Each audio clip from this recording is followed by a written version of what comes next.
अस्सलाम वालेकुम students, welcome to the chemistry class. हम लोग केमिस्ट्री की क्लास में इन फिज़िकल केमिस्ट्री का जो सिलेबस था फर्स्ट ईयर केमिस्ट्री का वो हम कंप्लीट कर चुके हैं।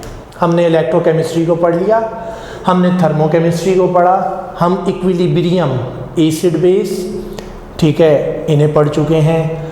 हमने चैप्टर कंप्लीट कर लिया हुआ है about atomic structure. Atomic structure में जो बातें हमें मालूम होनी चाहिए थी वो हम डिस्कस कर चुके हैं डिटेल के साथ। स्टिशियोमेट्री कैलकुलेशंस, इसका आपको आइडिया है, ये आप हम लोग पढ़ चुके हैं, ठीक है। इन और फिज़िकल केमिस्ट्री का जो सिलेबस था फर्स्ट ईयर केमिस्ट्री का, हमने वो कंप्लीट किया है, ठीक है। सॉल्यूशंस की कुछ बेसिक बातें, कुछ बेसिक पॉइंट जो कि मेडिकल यूएचएस के स्टूडेंट हैं उनके जो उन्हें मालूम होने चाहिए, वो कंसंट्रेशन यूनिट या इस किस्म की चीज़ें हैं। बाकी सॉल्यूशन वहाँ पे इंक्लूडेड नहीं है कम्प्लीटली। जो केपीके ईटा के स्टूडेंट्स हैं वहाँ वो कंप्लीट सॉल्यूशन का चैप्टर्स मेरे साथ पढ़ रहे हैं, ठीक है। अब हम शुरू कर रहे हैं ऑर्गेनिक केमिस्ट्री को, क्योंकि हमारा जो दूसरा पोर्शन है, हमारे पास जो तीन मेन ब्रांच ऑफ केमिस्ट्री, जो तीन मेजर पोर्शन हमारे first year second year chemistry part 1 और पार्ट 2 में है, वो है फिजिकल, इनऑर्गेनिक और ऑर्गेनिक। इनऑर्गेनिक केमिस्ट्री के हमारे पास 6 चैप्टर हैं, chapter number 1 to chapter number 6 second year की बुक का। फिजिकल केमिस्ट्री फर्स्ट ईयर के टोटल कंटेंट फिजिकल था, और सेकंड ईयर केमिस्ट्री में बाकी 8 to 14 और ऑर्गेनिक है, और उसके बाद एक चैप्टर हमारे पास एनवायरमेंटल का भी है, एक चैप्टर बायोकेमिस्ट्री का भी मौजूद है, ठीक है। एनालिटिकल केमिस्ट्री भी थोड़ी सी इसमें शामिल है, इंक्लूडेड है। इंडस्ट्रियल केमिस्ट्री का भी एक चैप्टर हमारे पास मौजूद है इसमें। तो अब हम जो बड़ा पोर्शन है दूसरा ऑर्गेनिक केमिस्ट्री का, हम उस ऑर्गेनिक केमिस्ट्री को स्टार्ट करें।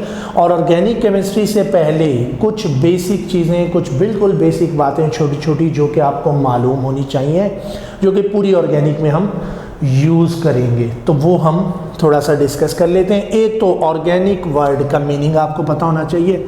What is the meaning of word organic? Organic mean life और लिविंग। ऑर्गेनिक वर्ड का मतलब लाइफ है, लाइफ और लिविंग। इसके अपोजिट इनऑर्गेनिक वर्ड का मतलब है लाइफलेस, ठीक है। इनऑर्गेनिक का मतलब क्या है? लाइफलेस, नॉन लिविंग, लाइफलेस और नॉन लिविंग, ठीक है।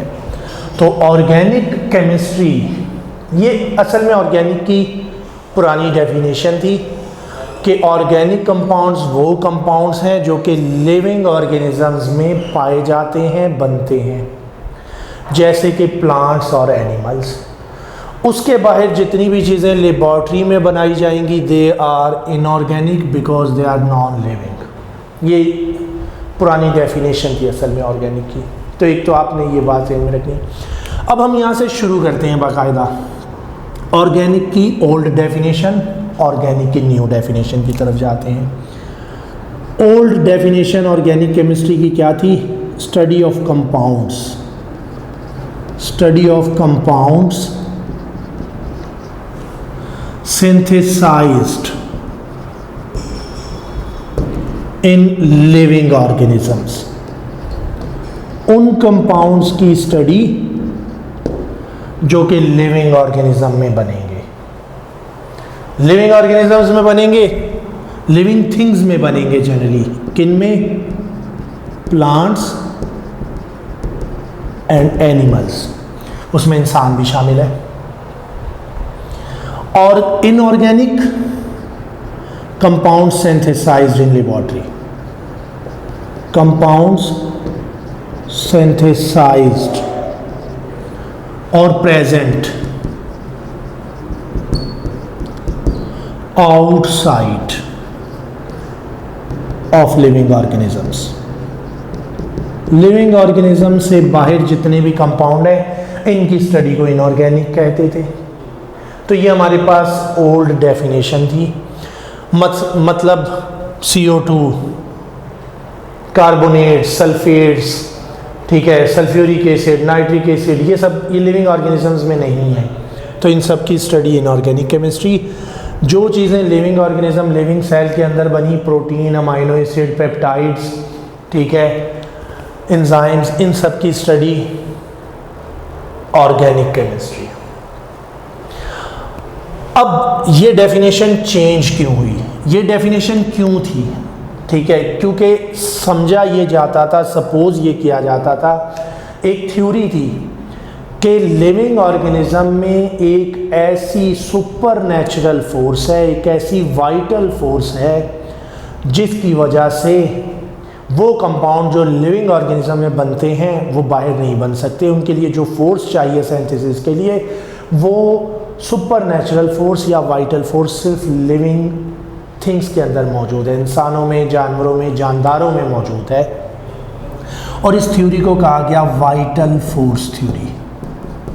तो आपको वाइटल फोर्स थ्योरी मालूम होनी चाहिए कि वाइटल फोर्स थ्योरी क्या कहती है। सिर्फ आपको एक लाइन, वन लाइन स्टेटमेंट पता होना चाहिए। According to vital force theory, there is a super natural force which exist in living organisms and required for synthesis of organic compounds.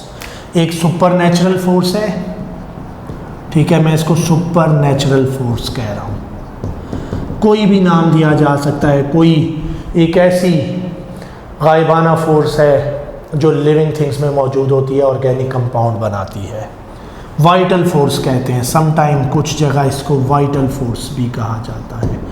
Vital force theory इसीलिए इसे कहते हैं। तो super natural force living organisms में मौजूद है which is required for synthesis of organic compound. और इस वक्त तक कंसेप्ट ये था, according to this theory, organic compounds can not be synthesized outside living organism. Organic compound को हम सिंथेसाइज नहीं कर सकते। Organic compounds can not be synthesized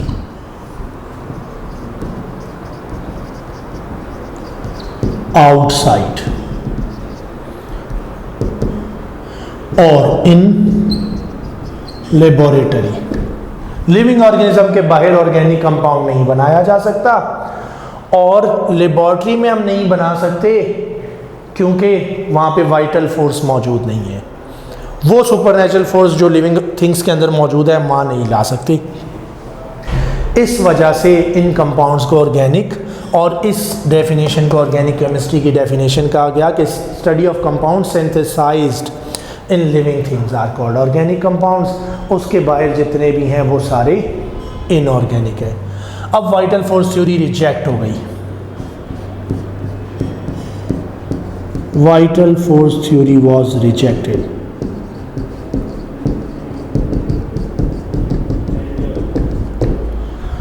भाई कैसे रिजेक्ट हुई वाइटल फोर्स थ्योरी, किसने रिजेक्ट की? 1807 में, ठीक है, नहीं 1828 में vital force theory was rejected in 1828, 1828 में रिजेक्ट की। कैसे रिजेक्ट हुई? By Friedrich Wohler.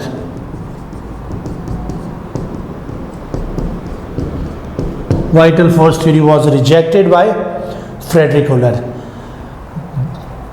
किस तरह रिजेक्ट हुई, क्यों रिजेक्ट हुई? He synthesized urea.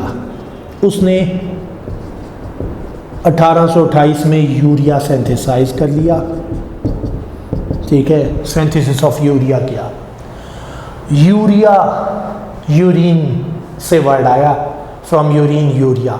It is present in urine, urine में मौजूद है, ठीक है, लिविंग थिंग्स के। अब उसने पहली मर्तबा जब यूरिया सिंथेसाइज किया लेबॉर्ट्री में, तो एक ऑर्गेनिक कंपाउंड जो कि लिविंग ऑर्गेनिजम्स में बनता था, लिविंग थिंग्स में बनता था, वो उसने लेबॉर्ट्री में सिंथेसाइज कर दिया। जब उसने ये सिंथेसाइज किया तो वाइटल फोर्स थ्योरी गलत साबित हो गई कि ऐसी कोई वाइटल फोर्स नहीं है जो कि ऑर्गेनिक कंपाउंड बनाने की वजह हो, बनने की वजह हो। ऑर्गेनिक कंपाउंड हम लेबॉर्ट्री में लिविंग थिंग्स की बॉडी के बाहर, सेल से बाहर सिंथेसाइज कर सकते हैं। तो ही सिंथेसाइज्ड यूरिया। तो by synthesis of urea vital force theory was rejected. तो हमें पता होना चाहिए what is vital force theory. Supernatural force है, ऑर्गेनिक कंपाउंड बनने की वजह है लिविंग थिंग्स में, लेबॉर्ट्री में, बाहर लिविंग ऑर्गेनिज्म के नहीं बन सकते। Theory was rejected in 1828 by Wöhler. He synthesise urea, उसने यूरिया का सिंथेसिस किया। और यूरिया उसने कहाँ से सिंथेसिस किया? From ammonium cyanate. How he synthesise urea? उसका reaction, he synthesise urea from ammonium cyanate NH4OCN या CNO लिख दें, ठीक है। अमोनियम साइनेट को जब उसने हीट किया, he synthesise urea from ammonium cyanate, ammonium cyanate को उसने हीट किया और on heating it rearrange to give urea, ठीक है। इससे यूरिया बना। NH4OCN NH2 C double bond O NH2 में चेंज हो गया। NH4OCN ammonium साइनेट, NH4 positive ammonium आइन है, तो ये अमोनियम साइनेट OCN नेगेटिव आइन है, चेंज हुआ यूरिया में। अब यूरिया को हम इस तरह भी लिख लेते हैं N2H4CO या NH2 ट्वाइस CO, ठीक है। ये यूरिया का फार्मूला है, ये सिंपल मॉलिक्यूलर फार्मूला है, ठीक है। इस तरह से भी रिप्रेजेंट किया जाता है और ये इसका स्ट्रक्चरल फार्मूला है। तो he synthesise urea from ammonium cyanate और by synthesis of urea vital force theory reject हुई। अब जब वाइटल फोर्स थ्योरी रिजेक्ट हो गई तो ऑर्गेनिक की मॉडर्न डेफिनेशन भी आ गई, डेफिनेशन ऑफ ऑर्गेनिक केमिस्ट्री भी रिजेक्ट हो गई। अब जो डेफिनेशन आई उसे हम कहते हैं modern definition of organic chemistry. तो ऑर्गेनिक केमिस्ट्री की लेटेस्ट और मॉडर्न डेफिनेशन साथ ही आ गई। और वो ऑर्गेनिक केमिस्ट्री की लेटेस्ट या मॉडर्न डेफिनेशन क्या थी कि organic compounds are compounds in which basic skeleton is made up of carbon atom. ऐसे कंपाउंड जिनका बेसिक स्केलेटन कार्बन का बना हुआ होगा। और hydrocarbons, compounds made up of carbon and hydrogen atom are called organic compounds. Hydrocarbons को organic compound का नाम दिया गया। जी स्टूडेंट्स, तो बात हो रही थी modern definition of organic chemistry की, और हमने कहा ऑर्गेनिक केमिस्ट्री की हूलर के सिंथेसिस के बाद, फ्रेडरिक हूलर ने जब यूरिया सिंथेसाइज कर लिया, मॉडर्न डेफिनेशन जो आई वो क्या थी? ऑर्गेनिक कंपाउंड्स वो कंपाउंड है जिनका basic skeleton made up of carbon atom है, ठीक है। बेसिक स्केलेटन कार्बन से बना हुआ है, ठीक है। Basic skeleton is made up of carbon atom, basic structure कहेंगे हम इसको, ज़्यादा बेहतर वर्ड है, जिसका बेसिक स्ट्रक्चर कार्बन एटम से बना हुआ होगा। It contain atoms other than carbon, और वो hydrogen, nitrogen, oxygen, sulphur, phosphorus, sometime metals हैं। क्योंकि आप ऑर्गेनिक केमिस्ट्री पढ़ चुके हैं तो आपको मालूम है, ठीक है, कि इसमें कार्बन भी होता है, नाइट्रोजन भी है, सल्फर भी है, फॉस्फोरस भी ऑर्गेनिक कंपाउंड्स में है, मैग्नीशियम मेटल, आपने ऑर्गेनो मेटालिक रिजेंट्स भी पढ़े हैं जिसमें लिथियम या मैग्नीशियम भी मौजूद होता है। तो also metals are present. Basic skeleton carbon atom का जिनमें होगा, और कार्बन के अलावा सिर्फ हाइड्रोजन मौजूद होगा, carbon and hydrogen, they are considered as hydrocarbons, इन्हें हम हाइड्रोकार्बन्स कहते हैं। And all other compound which contain atom addition to carbon hydrogen, carbon hydrogen के अलावा दूसरे एटम मौजूद हैं, like nitrogen, sulphur, they are considered as derivatives. Organic molecules which contain nitrogen, sulphur, oxygen etc are considered as derivatives. तो अब जो हम definition कहते हैं, हम कहते हैं डेफिनेशन क्या है? Organic chemistry is the branch of chemistry which deal with the study of hydrocarbons and their derivatives. ये जो डेफिनेशन है इसमें हाइड्रोकार्बन से मुराद वो ऑर्गेनिक मॉलिक्यूल हैं जो सिर्फ कार्बन हाइड्रोजन से बने हुए हैं, और कार्बन हाइड्रोजन से बने हुए मॉलिक्यूल में कोई भी और एटम आ गया तो it is considered as derivative of organic या डेरिवेटिव ऑफ हाइड्रोकार्बन, उसे हाइड्रोकार्बन का डेरिवेटिव कंसिडर किया जाता है। तो यहाँ पे अब हमारे पास जो डेफिनेशन है वो क्या है, study of hydrocarbons and their derivatives. अब यहाँ डेरिवेटिव का मतलब भी आपको क्लियर है कि डेरिवेटिव का मतलब यहाँ पे क्या लिया जाएगा। अब there is exceptions, there are exceptions, several exceptions. Carbon containing compound की हमारे पास एक्सेप्शंस मौजूद हैं इस जनरलाइजेशन के बाद, जिन्हें हम ऑर्गेनिक कंसिडर नहीं करते। जी स्टूडेंट्स, तो हम बात कर रहे थे कि देयर आर सम एक्सेप्शंस मौजूद हैं। कौन सी एक्सेप्शन, किस चीज़ की एक्सेप्शन? इस ऑर्गेनिक की केमिस्ट्री की डेफिनेशन और इस जनरलाइजेशन की एक्सेप्शन। हमने जनरलाइज क्या किया है, हमने जनरलाइज किया कि हाइड्रोकार्बन और उसके डेरिवेटिव ऑर्गेनिक है। हाइड्रोकार्बन वो जो बेसिक कार्बन हाइड्रोजन का बना स्केलेटन, डेरिवेटिव कार्बन हाइड्रोजन के स्केलेटन के अंदर अगर कोई और एटम आ गया like nitrogen, sulphur, halogen etcetera, ये सब ऑर्गेनिक है। लेकिन एक्सेप्शंस मौजूद हैं, और वो एक्सेप्शंस क्या हैं? जो कि कार्बन हाइड्रोजन के स्ट्रक्चर तो हैं विद अदर एटम्स, लेकिन हम उन्हें ऑर्गेनिक कंसिडर नहीं करते। They are studied in inorganic chemistry. अब वो एक्सेप्शंस कौन कौन सी हैं वो भी ज़रा देख लेते हैं। सबसे पहली चीज़ कार्बोनेट्स।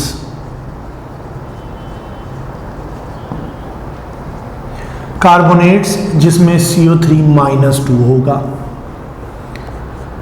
बाइकार्बोनेट, बाइकार्बोनेट्स एक्सेप्शन है। HCO3 नेगेटिव, हम एक्सेप्शंस की बात कर रहे हैं जो कि इनऑर्गेनिक में आएंगे। नॉट ऑर्गेनिक, जो कि ऑर्गेनिक में हम स्टडी या कंसिडर नहीं करेंगे, ऑर्गेनिक में हम कंसिडर नहीं करेंगे जिनको। बाइकार्बोनेट्स के बाद एलॉयज, मेटल के alloy containing carbon, carbon plus metal का मिक्सचर, ठीक है, इसे हम ऑर्गेनिक नहीं इनऑर्गेनिक ही कंसिडर करेंगे। उसके बाद हमारे पास मौजूद है कार्बोनाइल्स।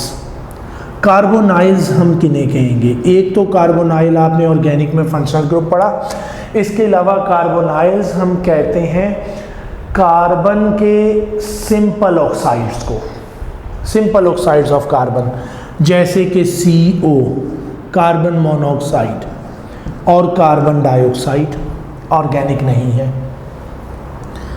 उसके बाद हमारे पास एग्जाम्पल है साइनाइड्स की, ठीक है, साइनाइड्स लाइक NaCN वगैरह, ठीक है, NaCN या KCN। अब ये कार्बन का स्केलेटन है, ठीक है, इसमें कार्बन मौजूद है, नाइट्रोजन मौजूद है, मेटल मौजूद है। तो वैसे तो डेफिनेशन के अकॉर्डिंग कार्बन के साथ है दूसरे एटम मौजूद हों तो इसे होना चाहिए ऑर्गेनिक, लेकिन ये नहीं है। साइनेट्स, साइनेट्स OCN जैसे कि KOCN, NaOCN ऑर्गेनिक में नहीं आएगा। NH4OCN अभी हमने यूरिया सिंथेसिस में बात की। अमोनियम साइनेट, ठीक है, पोटासियम साइनेट, इन्हें हम ऑर्गेनिक में स्टडी नहीं करेंगे। Sulphides are not organic. Sulphides CS2 carbon disulphide, carbon और सल्फर का स्ट्रक्चर है लेकिन ऑर्गेनिक नहीं है। इसके अलावा, इन सब के अलावा बहुत important, allotropes of carbon, diamond, graphite, बक्की बॉल्स, ठीक है, इनको हम ऑर्गेनिक कंसिडर नहीं करते। जनरली डायमंड एंड ग्रेफाइट, ठीक है, बक्की बॉल्स निकाल देते हैं हम, चले, डायमंड एंड ग्रेफाइट, क्योंकि हम प्रॉपर्टीज, अब ये सारी एक्सेप्शंस हैं। एलोट्रॉप की ये फॉर्म डायमंड ग्रेफाइट ये इनऑर्गेनिक में स्टडी होगी, इनऑर्गेनिक समझी जाएगी। ऐसा क्यों है, why they are not considered. हमारे पास एक लिस्ट बन गई है, हम इन्हें क्यों ऑर्गेनिक नहीं समझते, हम क्यों ऑर्गेनिक में इन्हें स्टडी नहीं करते। तो इसकी रीज़न क्या है, their nature, their occurrence, source कहाँ से आ रहा है, और बॉन्डिंग।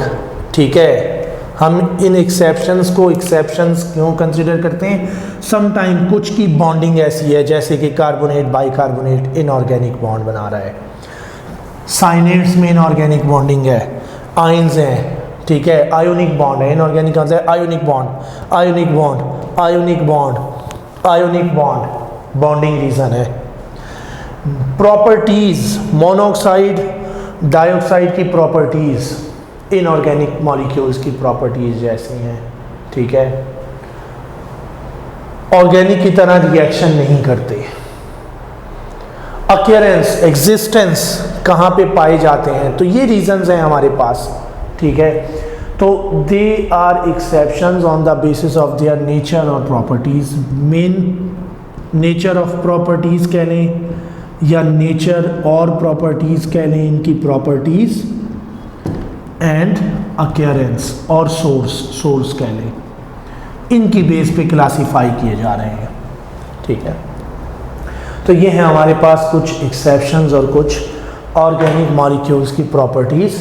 यहाँ पे अभी हम रुकते हैं और हम आगे सोर्सेज ऑफ ऑर्गेनिक कंपाउंड्स की तरफ मूव करेंगे, लेकिन उससे पहले अब ऑर्गेनिक में हम एक और बेसिक चीज़ को समझ लेते हैं। ये जनरल ऑर्गेनिक केमिस्ट्री है, बेसिक चीज़ें जो हमें मालूम होनी चाहिए ऑर्गेनिक केमिस्ट्री को पढ़ने से पहले। एक और छोटा सा एक आपके साथ शेयर करेंगे, एक छोटी सी बात जी, आपके साथ एक छोटी सी सीक्वेंस शेयर करूँगा कि आपने किसी भी रिएक्शन में क्या करना है, ऑक्सीडेशन क्या करनी है, रिडक्शन, या किस तरह के चेंज को आप पूरी आइडेंटिफाई कर सकें। तो सबसे पहली बात बेटा, जब भी कोई हाइड्रोकार्बन होगा, मैं मीथेन को लेके ये सीक्वेंस ड्रॉ करता हूँ, आप किसी भी अल्केन या किसी भी हाइड्रोकार्बन के साथ कर सकते हैं। जब भी ऑक्सीडाइज होगा, अब ये सीक्वेंस आपने याद रखनी है पूरी ऑर्गेनिक के रिएक्शंस के लिए। चेंज इनटू अल्कोहल, अल्केन जब भी ऑक्सीडाइज होगा अल्कोहल बनाएगा, अल्कोहल फर्दर ऑक्सीडाइज होगी तो एल्डिहाइड बनेगा,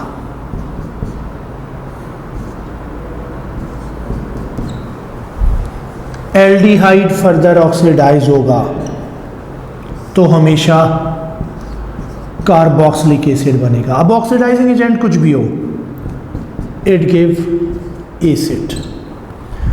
एसिड को जब भी ऑक्सीडाइज करने की कोशिश करेंगे, हीट करेंगे, it decompose, oxidizing agent add करें, ट्राई करें इसको further decompose to produce CO2 and water, carbon dioxide water बनाएगा। यहाँ से पीछे reverse is true for reduction, इसके अपोजिट प्रोसेस हमेशा रिडक्शन होगा। जब भी कभी कार्बोक्सिलिक एसिड किसी एल्डिहाइड में चेंज हो, रिडक्शन, ठीक है। ये क्या है, कार्बोक्सिलिक एसिड। अब ये सीक्वेंस याद रखनी है, पूरी ऑर्गेनिक में काम आएगी। जब भी कोई कार्बोक्सिलिक एसिड एल्डिहाइड में चेंज हो जाए तो ये रिडक्शन होगी, और अगर एल्डिहाइड एसिड में चेंज होगा तो ऑक्सीडेशन होगी।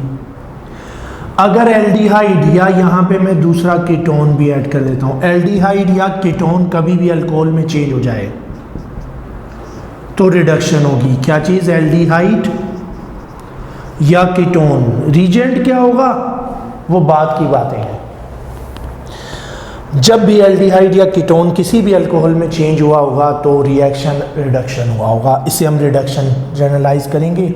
और अगर कोई भी अल्कोहल एल्डिहाइड या कीटोन में चेंज हुई होगी तो हमेशा ऑक्सीडेशन हुई होगी। और अगर अल्कोहल किसी भी अल्कीन में चेंज हो जाए तो ये हमेशा रिडक्शन होगा, और अगर अल्कीन अल्कोहल में चेंज हो गया है तो हमेशा ऑक्सीडेशन हुई है।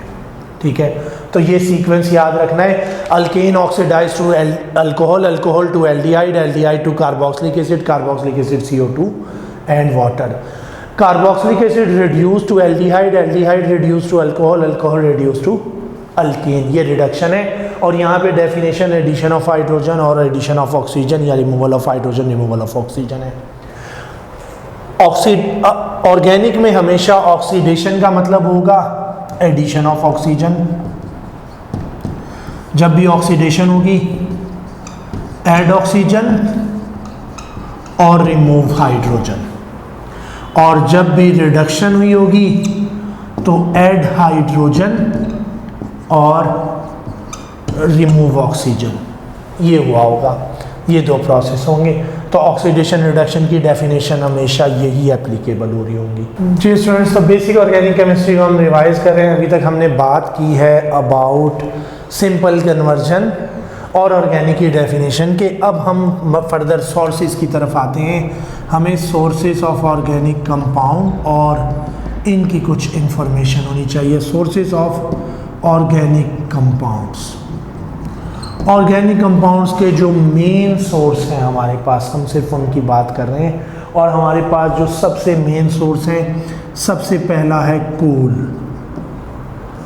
अब हम कोल को यहीं पे देख लेते हैं कि कोल के बारे में हमें क्या पता होना चाहिए। कोल इज ब्लैक और रेडिश ब्राउन सॉलिड, ब्लैक और brown, brownish black, reddish brown नहीं, brownish black solid found in rock strata. Geological term है स्ट्राटा, हम कहते हैं जियोलॉजी में स्ट्राटा कहते हैं लेयर्स ऑफ अर्थ, जहाँ पे लेयर्स हों अलग अलग अर्थ की। ठीक है, रॉक्स की लेयर हों तो वहाँ पे पाए जाते हैं। और किस फॉर्म में पाए जाते हैं भाई? कोल की लेयर होती है जिसे कोल बीड कहा जाता है। ठीक है, in the form of coal beds. Rock strata में कोल बीड्स की फॉर्म में होंगे। अब कोल की जो प्रोडक्शन है हमें उसका पता होना चाहिए। How coal is prepared. Coal mainly कहाँ से बना? कहा यह जाता है कि ज़मीन में जो प्लांट्स और ट्रीज बरीड हो गए, ट्रीज और प्लांट्स बरीड इन अर्थ क्रस्ट, चेंज इनटू पीट। तो इसका जो सबसे पहला स्टार्ट कहाँ से होगा? अगर प्रोडक्शन की बात करेंगे ट्री या प्लांट से कह लें, ट्रीज या प्लांट्स, या मैं इसको सिंपली वुड कहता हूँ, wood due to high pressure and high temperature converted into peat. Peat paste है, गल सड़ के नहीं, हाई प्रेशर टेम्परेचर की वजह से नहीं बल्कि पीट में कन्वर्ट होंगे due to bacterial action. Bacteria की वजह से, बैक्टीरियल रिएक्शन की वजह से वुड जो के अर्थ में दबेगी वो पीट में चेंज होगी, गल सड़ जाएगी, उसका अमेल्गम पेस्ट बन जाएगा। This peat is converted into bituminous coal. Lignite, पहले ये लिग्नाइट में चेंज होता है, पहली स्टेज को लिग्नाइट कहा जाता है। और ये चेंज जो हो रहे होते हैं ये हाई प्रेशर और हाई टेम्परेचर की वजह से होंगे अर्थ क्रस्ट में। लिग्नाइट बाइट्यूमिनस में चेंज होता है, बाइट्यूमिनस कोल। और then final form of coal को कहते हैं एंथ्रासाइट। एंथ्रासाइट हाई परसेंटेज, ठीक है, क्या होता है? हाई परसेंटेज ऑफ कार्बन, जबकि बाइट्यूमिनस लो परसेंटेज ऑफ कार्बन के साथ कोल होता है। ये इनिशियल स्टेजेस है। इसकी परसेंटेज ऑलमोस्ट 80% और मोर देन 80 होती है, ये लेस देन 80% होता है कार्बन कंटेंट में। इसका कलर ब्राउनिश ब्लैक होता है, ये प्योरली ब्लैक होता है। ठीक है, तो ये कोल की फॉर्मेशन की कुछ स्टेजेस हैं। ठीक है, 91.5% बाइट्यूमिनस एंथ्रासाइट में समटाइम कहा जाता है कि इट इज़ 91.5 5% तो भाई याद रखना है 91.5% इज एग्जैक्ट परसेंटेज। जनरली कहा जाता है मोर देन 80%, अगर ऑप्शन हो तो वो एंथ्रासाइट है, और अगर लेस देन 80 है तो बायोट्यूमिनस कोल है। बायोट्यूमिनस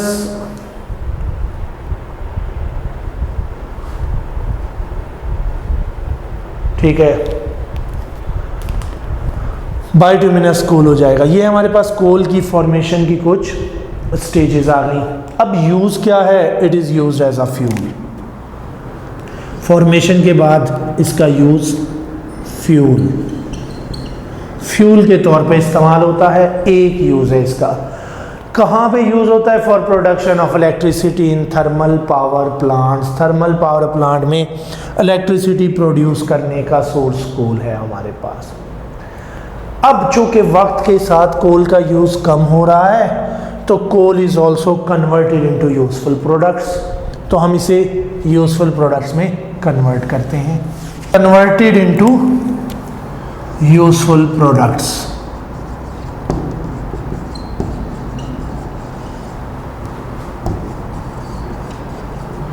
कैसे कन्वर्ट करते हैं? कन्वर्जन का जो प्रोसेस है उसे हम कहते हैं डिस्ट्रक्टिव डिस्टिलेशन। डिस्ट्रक्टिव डिस्टिलेशन, और इस प्रोसेस को हम दूसरा नाम देते हैं पायरोलाइसिस, और इस प्रोसेस को तीसरा नाम दिया जाता है कार्बोनाइजेशन। एक ही चीज के तीन नाम है। तो coal is converted into useful products by carbonization और डिस्ट्रक्टिव डिस्टिलेशन और पायरोलाइसिस। क्या होता है, हीटिंग की जाती है by heating in absence of air और ऑक्सीजन। ठीक है, coal is converted into useful products by heating in the absence of air और ऑक्सीजन।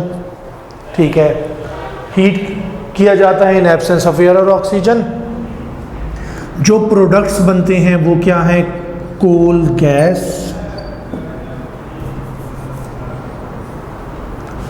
कोल तार and Coke.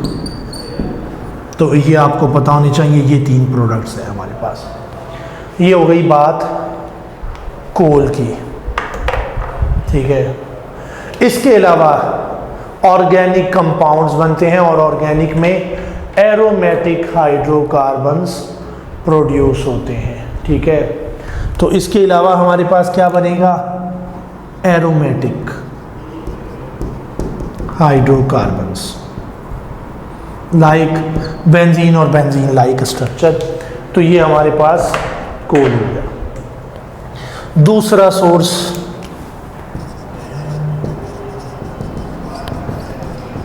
Petroleum. Petroleum word, petro means rock, oleum oil, यहां से आया। Petroleum को दूसरा नाम देते हैं crude oil. Petroleum is also called crude oil, इसे हम क्रूड ऑयल कहेंगे। Separated by fractional distillation. अब पेट्रोलियम या क्रूड ऑयल है क्या चीज, मिक्सचर ऑफ हाइड्रोकार्बन्स। इसका मतलब है सिर्फ कार्बन हाइड्रोजन कंटेनिंग कंपाउंड, इनका मिक्सचर है। तो पेट्रोलियम क्या है, it is a mixture of hydrocarbon, sometime it is also called mineral oil, इसको मिनरल ऑयल भी कहा जाता है। ठीक है, मिनरल ऑयल और पेट्रोलियम और crude oil, mixture of hydrocarbon contain different chain length, अलग अलग चेन लेंथ के हाइड्रोकार्बन हैं, separated by fractional distillation.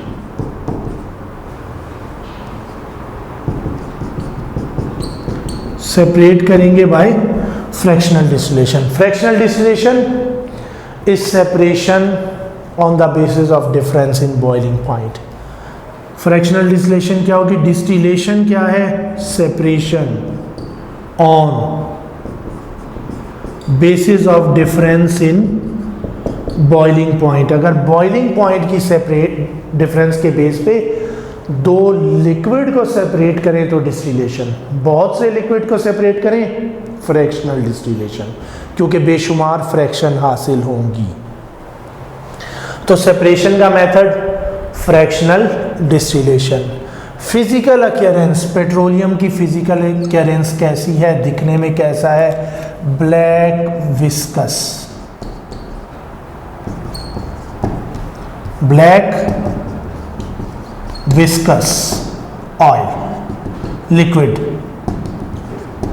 Thick black liquid, thick black viscous liquid है. ठीक है, ये इसकी फिजिकल अपीयरेंस है. हासिल क्या होगा जब हम सेपरेट करेंगे from natural gas CH4 1 carbon up to C60 और 60 कार्बन से लेके 70 कार्बन की तक के कंपाउंड हासिल होंगे. C1 1 कार्बन से लेके. Lower members, lower have low boiling point या लेस कार्बन के लो बॉइलिंग पॉइंट. मोर कार्बन, जिनमें नंबर ऑफ कार्बन ज़्यादा होंगे, high boiling point, high density. ठीक है, बॉइलिंग पॉइंट भी हाई होगा, डेंसिटी भी हाई होगी, हाई विस्कोसिटी, विस्कोसिटी भी बढ़ती जाएगी. ठीक है, तो 1 कार्बन की गैस, 2 कार्बन की गैस, 3 कार्बन की गैस, 4 कार्बन से लिक्विड, कंटिन्यू लिक्विड C20-22 से आगे सॉलिड. डेंसिटी इंक्रीज हो रही है, बॉइलिंग पॉइंट भी इंक्रीज हो रहा है, विस्कोसिटी भी इंक्रीज हो रही है. जब फ्रैक्शनल डिस्टिलेशन होगी, फ्रैक्शनेटिंग कॉलम जो यूज करेंगे, it is called fractionating column. Small chain collected at top, long chains collected in lower compartments. जब फ्रैक्शनल डिस्टिलेशन होती है, स्मॉल चेन ऊपर कलेक्ट होते हैं, लॉन्ग चेन के बॉइलिंग पॉइंट हाई है, वो लोअर चैम्बर्स में कलेक्ट होते हैं. ठीक है, जो ऊपर कलेक्ट होंगे इन्हें हम कहेंगे more volatile. Small chain more volatile, less volatile. जो ऊपर कलेक्ट होंगे स्मॉल चेन होंगे, due to low boiling point होंगे, तो इनके boiling point low. Less volatile का बॉइलिंग पॉइंट हाई. ठीक है, ये है हमारे पास कुछ बातें अबाउट पेट्रोलियम. अब जो कलेक्ट होने वाले हैं C8, C4 to C8 is called gasoline और it is used as a car fuel, automobile में फ्यूल के तौर पे. ठीक है, उससे लो जो C1, C2, C3 का मिक्सचर है, ये LPG और LNG, लिक्विफाइड नेचुरल गैस और लिक्विफाइड पेट्रोलियम गैस LPG वगैरह होती है. इससे हायर ल्यूब्रिकेंट ऑयल C8 से हायर, फिर C8 C14 तक डीजल फ्यूल जो कि हम हैवी व्हीकल्स में यूज़ करेंगे, उससे higher lubricant oil, then C22 के बाद सॉलिड वैक्स. ठीक है, ये हमारे पास कॉम्पोजिशन है, तो हमें ये मेनली पता होना चाहिए. Why with increase in number of carbon atom their physical state change from gas to liquid, liquid to solid? Because of more site of interactions. एक कार्बन में मीथेन गैस होता है। इथेन C2H6 गैस है, C5H12 liquid हो जाता है, C20H42 solid है, wax. तो क्यों सारे के सारे non polar, same carbon hydrogen bond, same van der Waals forces, सब में सिर्फ डिफरेंस क्या आ रहा है, साइट ऑफ इंटरेक्शन इंक्रीज हो रही है। एक एटम, 2 एटम, 5 एटम, 20 एटम, एक एटम दूसरे के साथ इंटरेक्ट करेगा, 20 एटम दूसरे मॉलिक्यूल के 20 एटम के साथ वैन डर वाल्स फोर्स बनाएंगे। यहाँ 2 एटम कार्बन के दूसरे 2 कार्बन के साथ वैन डर वाल्स फोर्स बनाएंगे। तो number of atom, as number of carbon increases, melting and boiling point of hydrocarbon increases. melting point and boiling point in generally increases with increase in carbon atoms or with increase in CH2 group। जैसे जैसे CH2 group बढ़ रहा है, melting boiling point बढ़ रहे हैं।